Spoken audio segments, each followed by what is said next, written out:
The story of Doctor Dolittle. Red sails and blue wings. Sailing homeward, the doctor's ship had to pass the coast of Barbary. This coast is the seashore of the great desert.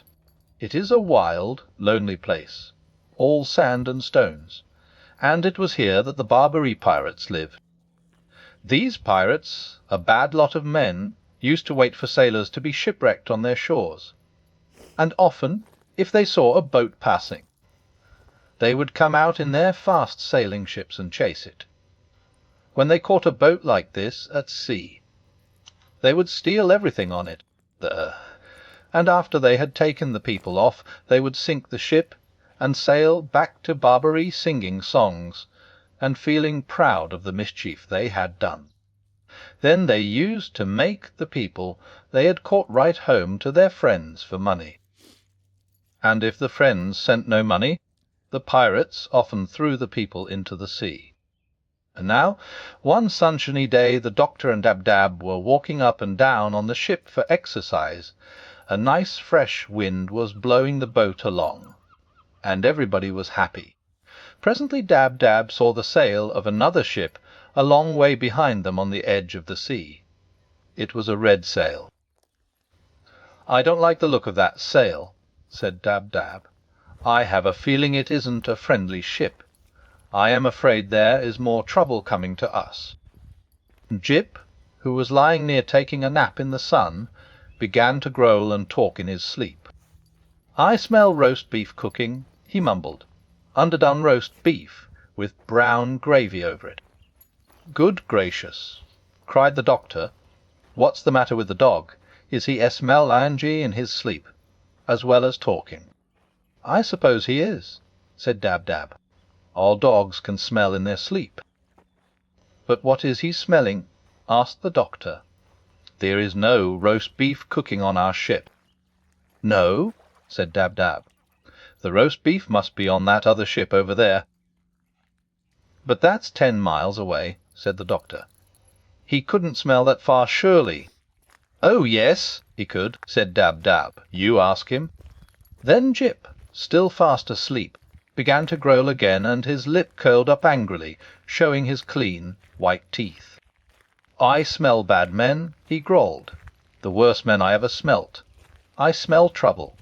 I smell a fight. 6 bad scoundrels fighting against one brave man. I want to help him. Woof! Who? Woof!" Then he barked loud and woke himself up with a surprised look on his face. "See!" cried Dab-Dab. "That boat is near now. You can count its 3 big sails, all red. Whoever it is, they are coming after us. I wonder who they are." "They are bad sailors," said Jip, "and their ship is very swift. They are surely the pirates of Barbary." "Well, we must put up more sails on our boat," said the doctor, "so we can go faster and get away from them. Run downstairs, Jip, and fetch me all the sails you see." The dog hurried downstairs and dragged up every sail he could find. But even when all these were put up on the masts to catch the wind, the boat did not go nearly as fast as the pirates, which kept coming on behind, closer and closer. "This is a poor ship the Prince gave us," said Gub-Gub, the pig. "The slowest he could find, I should think. Might as well try to win a race in a soup tureen as hope to get away from them in this old barge. Look how near they are now. You can see the moustaches on the faces of the men, 6 of them.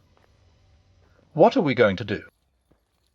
Then the doctor asked Dab-Dab to fly up and tell the swallows that pirates were coming after them in a swift ship, and what should he do about it. When the swallows heard this, they all came down onto the doctor's ship, and they told him to unravel some pieces of long rope and make them into a lot of thin strings as quickly as he could. Then the ends of these strings were tied on to the front of the ship, and the swallows took hold of the strings with their feet and flew off, pulling the boat along. And although swallows are not very strong when only 1 or 2 are by themselves, It is different when there are a great lot of them together. And there, tied to the Doctor's ship, were 1,000 strings, and 2,000 swallows were pulling on each string, all terribly swift flyers. And in a moment the Doctor found himself travelling so fast he had to hold his hat on with both hands, for he felt as though the ship itself were flying through waves that frothed and boiled with speed. And all the animals on the ship began to laugh and dance about in the rushing air, for when they looked back at the pirate's ship they could see that it was growing smaller now instead of bigger. The red sails were being left far, far behind.